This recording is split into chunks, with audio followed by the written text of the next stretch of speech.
We long to see thee so, to see thee newly born. We long for Christmas morn. The sands of time run slow. O come, O come, O come. Viewers, our reflection today is on the second Sunday of Advent readings. Our voice cries in the wilderness, prepare a way for the Lord, make a straight way for our God across the desert. Let every valley be filled in every mountain, and hill be laid low. On this second week of Advent, we continue our waiting and preparation for the Lord's coming. Today, in a special way, the church calls us to reflect on the good news and that this season brings, that is, Christ's coming. In the light of this, we are also to reflect on the reason for his coming, and most importantly, on what we ought to be doing while we wait for him. Today, all our readings focus on the following themes: his imminence of the Lord's coming and arrival, the need for repentance for the forgiveness of our sins, and of course, the need to live saintly, holy, and spotless lives. All of these are geared towards making sure that we are fully prepared for the glorious encounter with our Lord and King, Jesus Christ. One important question that we must ask ourselves today is, why is Christ coming? What are all these talks about his coming for?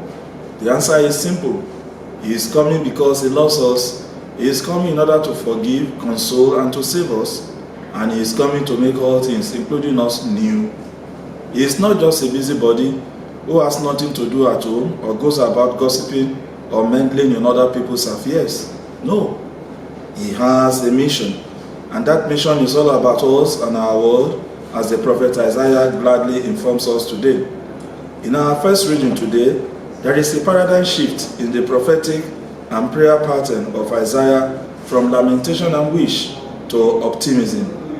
He has moved from how I wish that you tear heaven to prepare a way for the Lord. Here is the Lord's coming with power. Last week, Prophet Isaiah lamented and wished that the Lord tears down heaven and come down. But today, his tone has changed. He sounds more optimistic and certain, like someone who is beginning to see the result of a response to his previous plea. This is a sign that we are going to make it.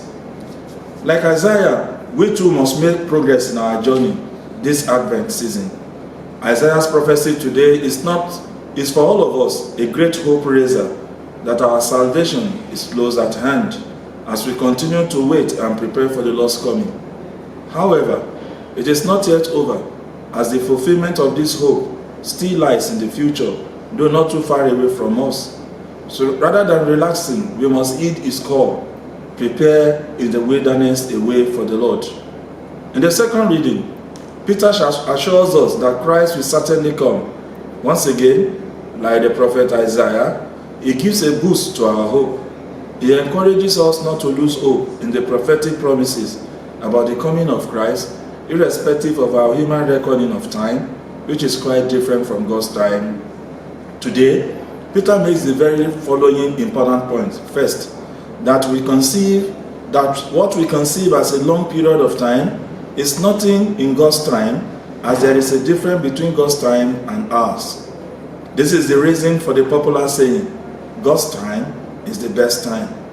The second and most important message of Peter to us this Advent revolves around the day of the Lord, which he warns us comes like a thief. The need to better our lives is the core of Peter's message to us today. This is the season when we must make every effort to live holy lives.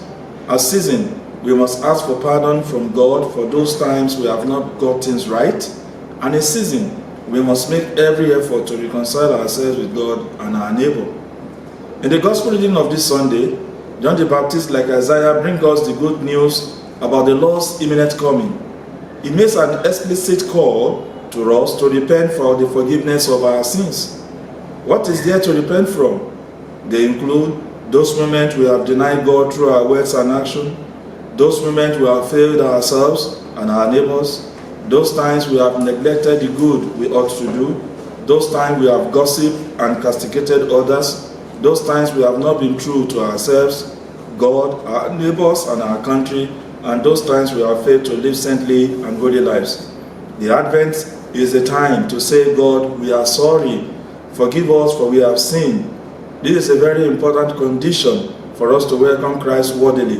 And this is what the prophets Isaiah, John the Baptist, and the Prince of the Apostle Peter mean, respectively, by preparing a way for the Lord and living holy and saintly lives. If we sincerely repent this season, then the salvation that Jesus brings will be sure, and it will be ours, and will be part of the new generation that He comes to transform and redeem by His love. If we clean up ourselves properly, we need not be afraid of the day of the Lord, but simply look forward to it with joyful anticipation. Humbly, therefore, let us pray with the psalmist today. Let us see, O Lord, your mercy, and grant us your salvation. God bless you all in this holy season. O come, O come, O come, O Savior dear to be. O come,